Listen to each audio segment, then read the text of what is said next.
Hi friends, இன்றைக்கி வேலையே இல்லை. ஏன்னா நேற்று பார்த்தீங்கன்னா மீன் குழம்பு தான் வச்சேன். இன்றைக்கி சாதம் மீந்துருச்சு. நேற்று நைட்டே புளியோட கொஞ்சம் மஞ்சத்தூள் உப்பு சேர்த்துட்டு நல்லா கரைச்சிட்டு சாதத்தில் கலந்து வச்சிட்டிங்கன்னா வேஸ்ட் ஆகாமல் இருக்கும். காலையில் நம்ம தாளிச்சிக்கலாம். நான் அப்படி தான் தாளிச்சிக்கிட்டேன்.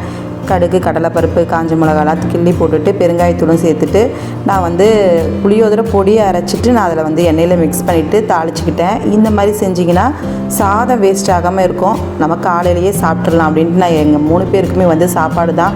அதுக்கு அப்பளம் வறுத்துட்டு சாப்பிட்டா தான் நல்லாயிருக்கும்னு காலைல டேரனுக்கு புளி சாதமும் அப்பளமும் வச்சு கொடுத்தேன். டீயும் போட்டாச்சு.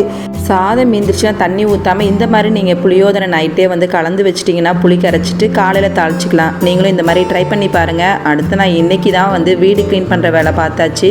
நேற்று சண்டேனாலே சமையல் வேலை மட்டும் தான் பார்ப்பேன். அதனால் நேற்று எதுவும் பண்ணலை. இன்றைக்கி சீக்கிரமாக எல்லாம் க்ளீன் பண்ணியாச்சு. நேற்று வாங்கின புது தொட்டியில் மீனெல்லாம் விட்டாச்சுங்க. ரொம்ப அழகாக இருக்குது பாருங்கள்.